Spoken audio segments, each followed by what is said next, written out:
और भूतपूर्व अध्यक्ष श्री राहुल गांधी जी और यहाँ पर पधारे हुए हमारे कांग्रेस पार्टी के सभी नेतागण और खासकर इस जो घोषणा पत्र को तैयार किए श्री पीसी चिदम्बरम जी, केसी वेणुगोपाल जी और सारे वर्किंग कमेटी के मेंबर्स, मीडिया के मेरे दोस्तों, आज मुझे ये भी याद करना है कि बाबू जगजीवन राम का जन्मदिन भी है और जो बाबू जगजीवन राम हमारे पार्टी में बहुत साल तक 1947 से लेकर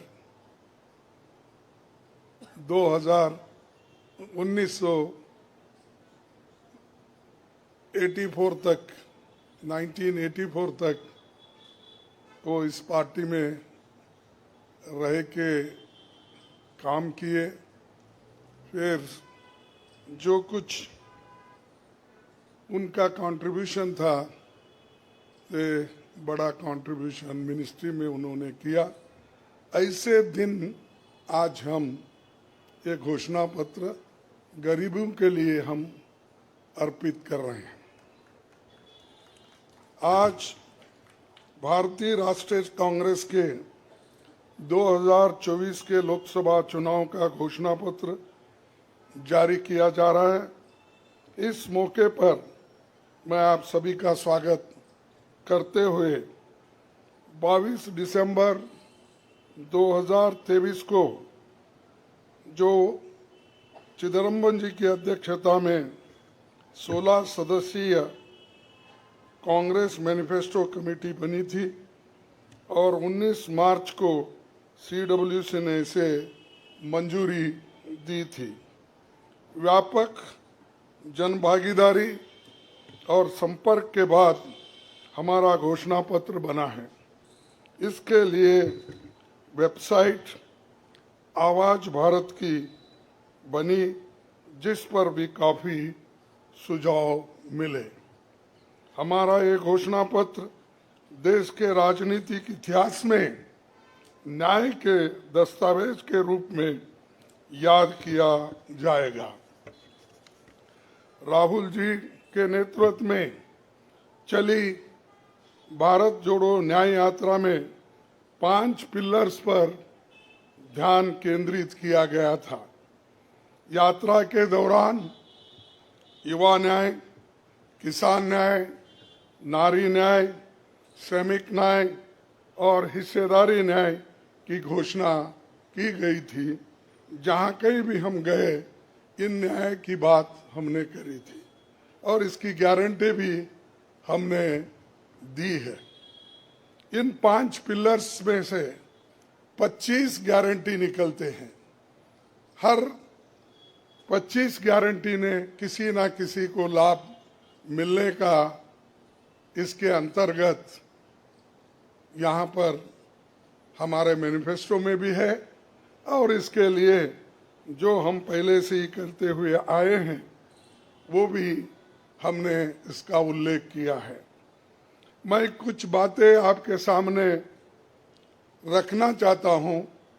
खासकर युवा न्याय के तहत हर शिक्षित युवा की पहली नौकरी अप्रेंटिसशिप के साथ पक्की हो जाए, ऐसी एक गारंटी हम दे रहे हैं और उसके लिए हम 1 लाख रुपए, उसके लिए हम एक अप्रेंटिसशिप कोर्स करने वालों को खर्च करेंगे और इससे ये फायदा होगा, किसी ना किसी जगह उसको पक्की नौकरी मिलेगी, क्योंकि ये स्किल डेवलपमेंट के तहत और बहुत से इंडस्ट्रीज में इनको काम मिलेगा।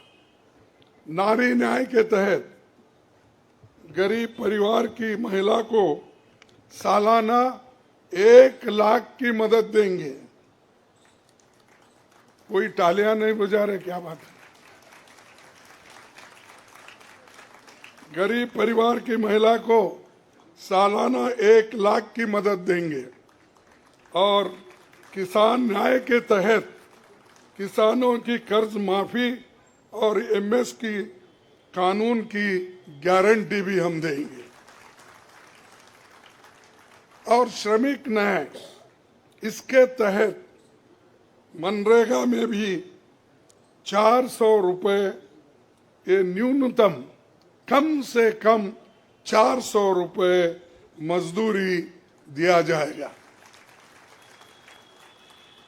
हिस्सेदारी न्याय में सामाजिक आर्थिक समानता के लिए हर व्यक्ति और हर वर्ग की गिनती या जातीय जनगणना होगी, जिससे सबको फायदा होगा, या किसी के फॉर में किसी के अगेंस्ट में ये नहीं है कि हालात को समझने के लिए ये जातीय जनगणना करेंगे, जैसा कि एससी एसटी की जातीय जनगणना होती है। और वैसा ही जो पिछड़े लोग हैं और भी ये अपर कास्ट में भी गरीब लोग हैं, सबकी हालत क्या है ये जानने के लिए हम जातीय जनगणना कराएंगे और इसका फायदा हर वर्ग को मिलेगा। हमारे घोषणा पत्र में संवैधानिक न्याय, कॉन्स्टिट्यूशनल जस्टिस खंड में लोकतंत्र बचाओ, भय से मुक्ति से लेकर मीडिया, न्यायपालिका आजादी, भ्रष्टाचार के खिलाफ मुहिम जैसे मुद्दे, कला संस्कृति जैसे विषय भी है। आर्थिक न्याय, इकोनॉमिक जस्टिस खंड में आर्थिक नीतियों, बेरोजगारी, टैक्सेशन और टैक्स रिफॉर्म्स, ये सारी चीजें उसमें हम लाएंगे। इंडस्ट्री और इंफ्रास्ट्रक्चर पर ठोस काम हम करेंगे। राज्य न्याय, जस्टिस फॉर द स्टेट्स में संघीय विकास, पूर्वोत्तर भारत पर रोशनी हम डाले हैं और जहां कहीं भी फेडरल स्ट्रक्चर को धोखा होगा, हम उस वक्त अपनी आवाज उनके साथ भी उठाएंगे और जब हमारी गवर्नमेंट आएगी तो उनको बराबरी का हिस्सा देंगे, और ताकि वो पैसे के लिए तरस न हो, चाहे वो ड्रॉट हो, फ्लड हो, डिसास्टर्स हो, इसके लिए नेचुरल डिसास्टर, इन सब के लिए फेडरल गवर्नमेंट को कानून के तहत जो मदद मिलना चाहिए वो हम जरूर उनको दिलाएंगे।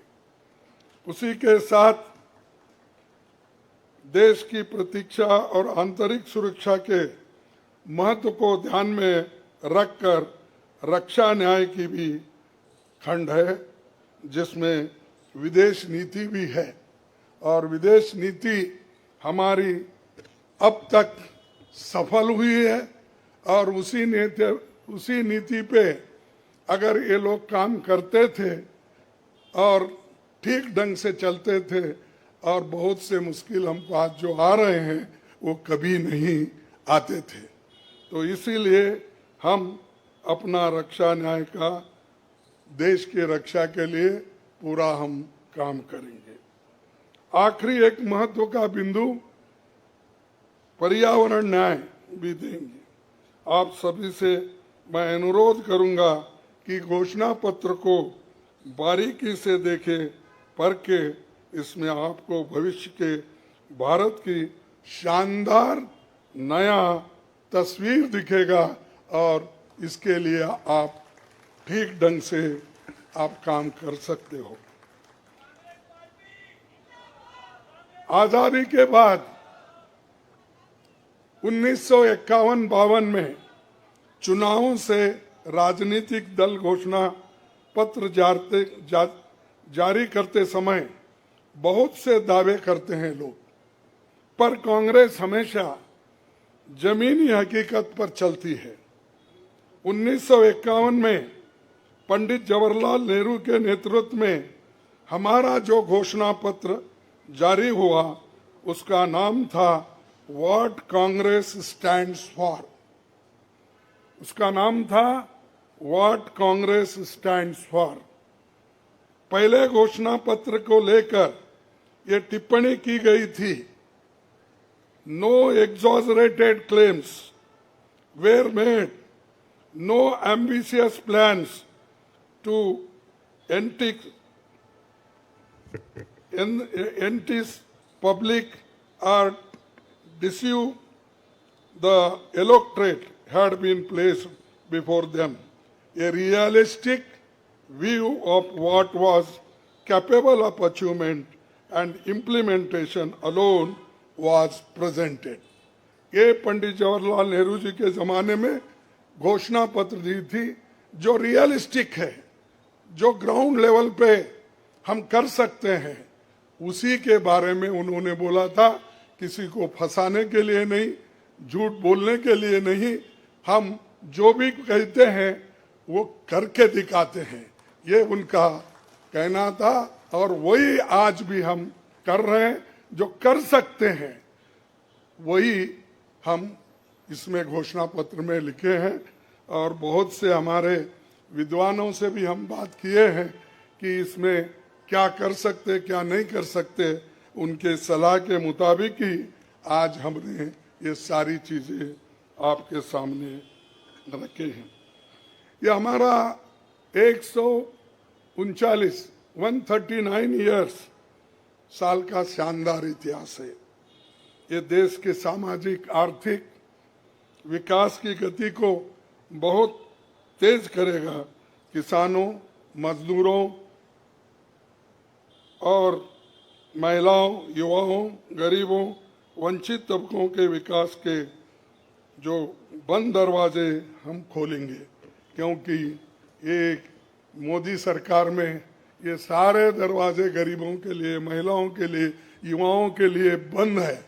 हम जब सत्ता में आएंगे ये दरवाजे सब हम गरीबों के लिए खोल देंगे, उनका विकास करेंगे, ये हमारी प्रतिज्ञा है।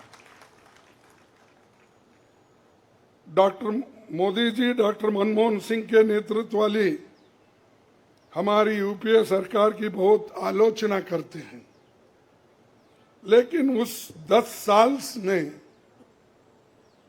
हमने मनरेगा, राइट टू एजुकेशन, आरटीआई, खाद्य सुरक्षा, वनाधिकार, भूमि अधिग्रहण कानून और रेहड़ी पटरी वालों की अधिकार समेत कई कदम हमने उठाया है। और उसकी जो कर्ता धर्ता है श्रीमती सोनिया गांधी जी यहाँ पर मौजूद है।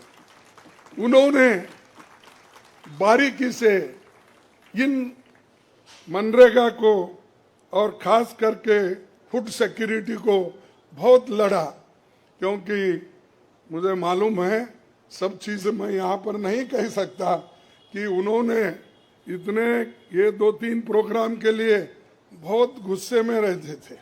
जब तक वो इम्प्लीमेंट नहीं होता तब तक वो खामोश नहीं बैठे और कैबिनेट के लोगों को बोलते रहे थे कि ये क्या हुआ। जब हुआ तब वो भी खुशी मना लिए और हम भी लोग बोले कि भाई ठीक हो गया। और जब बाहर इसका गया कि जो ये मनरेगा का, फूड सिक्योरिटी का और कंपलसरी एजुकेशन का ये जो संदेश बाहर गया, तब लोग सभी खुश होने लगे, सभी बोलने लगे ये बहुत अच्छा यूपीए गवर्नमेंट ने किया, सोनिया गांधी जी ने किया। ये बात बाहर आ गई। इसीलिए ये हमारा जो पहले से गरीबों के लिए वायदे थे वो हम पूरे करेंगे। मोदी जी 10 सालों में इसके मुकाबले का एक काम भी नहीं कर सके। आप बताइए कौन सी ऐसी बड़ी फैक्ट्री जो एम्प्लॉयमेंट क्रिएट कर सकती है, जो नेहरू जी के जमाने में बने वैसे कोई एक बड़े बड़े काम उन्होंने किया है। जिस देश में एक सुई नहीं बनती थी उस देश में पंडित जवाहरलाल नेहरू, इंदिरा गांधी जी ने रैकेट बनाकर उड़ा कर दिखाया और बहुत से जो साइंटिफिक योजनाएं थी हमने बनाए। अब मोदी जी के ज़माने में तो गालियां देने का छोड़ के दूसरा तो मैं नहीं सुना, और उसके अगर कोई छुपे हुए काम है तो मेरे को बताओ ताकि मैं भी उसकी प्रशंसा करूंगा। लेकिन आज हम गारंटी जो भी दे रहे हैं हम चंद स्टेट में करके दिखाए हैं। हिमाचल में करके दिखाए, कर्नाटक में करके दिखाए, तेलंगाना में करके दिखाए, जहाँ कहीं भी हमारी सरकार है, और राजस्थान में भी हमने कई नई चीजें की, वहां भी करके दिखाए। तो ये हम जो कहते हैं, मैं पहले ही कहा, वो हम करते हैं और हम डरते नहीं है करने के लिए।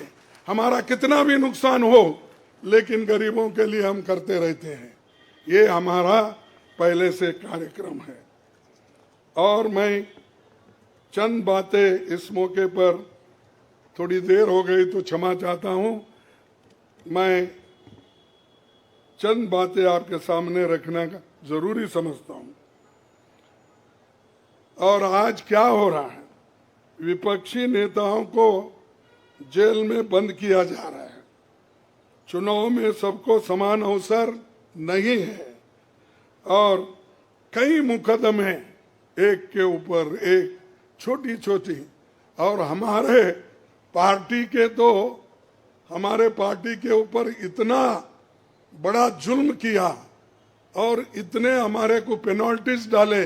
3,567 करोड़ रुपए का हमारे ऊपर उन्होंने पेनल्टी डाली।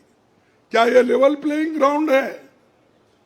और ये हमारे ऊपर आज हो रहा, कल मीडिया के ऊपर होगा, मीडिया हाउसेस के ऊपर होगा, सबके ऊपर होगा। तो इसीलिए इसको, इस देश के डेमोक्रेसी को बचाना है, संविधान को बचाना है। इसीलिए हम सब लोग, देश के लोग एक होना चाहिए और लड़ना चाहिए।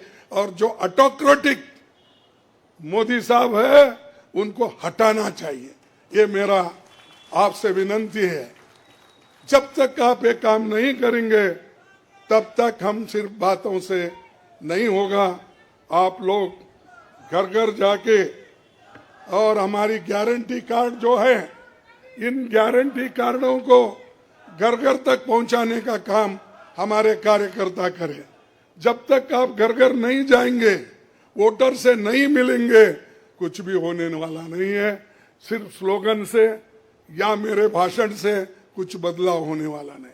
बदलाव होगा तुम जनता से जब मिलेंगे, घर घर जाएंगे, महिलाओं से मिलेंगे, युवाओं से मिलेंगे, और जितने भी हमारे पेरेंट्स हैं, बड़े हैं, उनसे मिलके, किसानों से मिलके आप लोग काम करेंगे, तभी हम कुछ हासिल कर पाएंगे।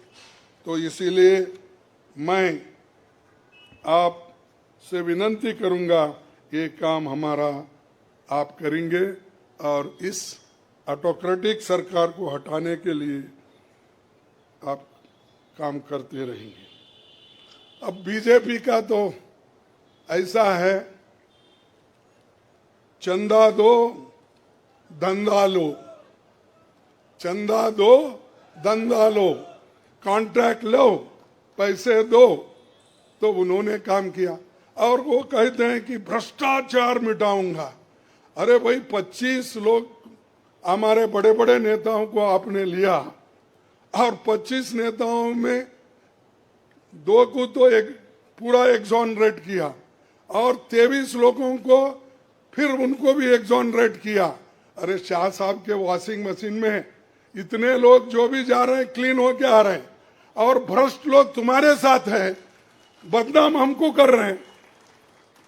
मेरे पास तो नहीं है ना, मेरे पास जब तक थे तो आपने बोला वो भ्रष्ट है, फिर आप वो क्लीन कैसा हो गए, प्रामाणिक कैसा हो गए, ठीक कैसा हो गए?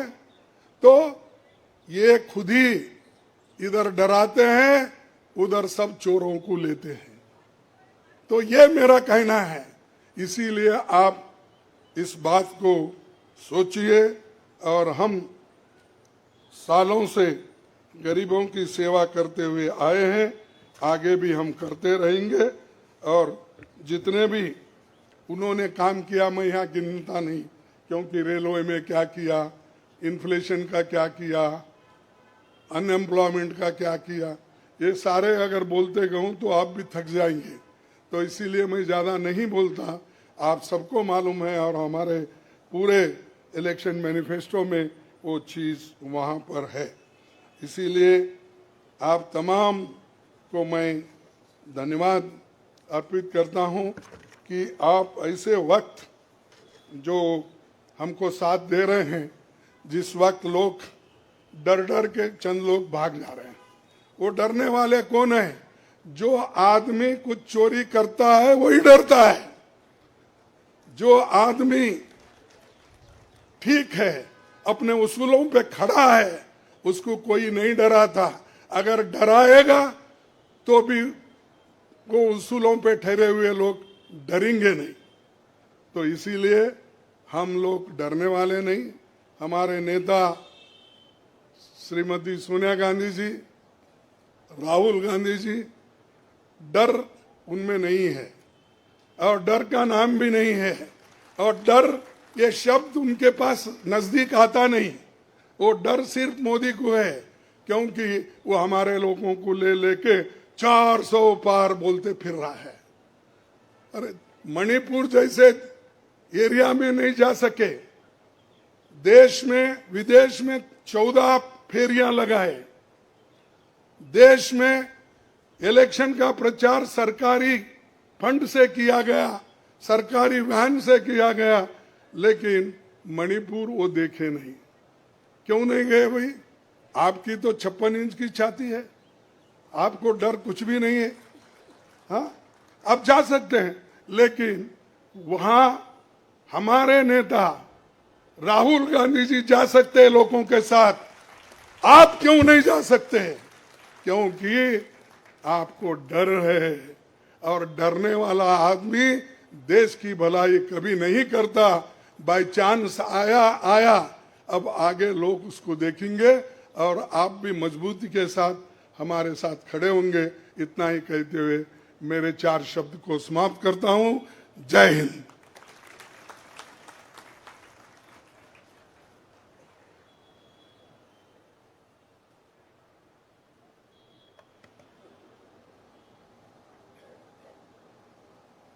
धन्यवाद खड़गे साहब।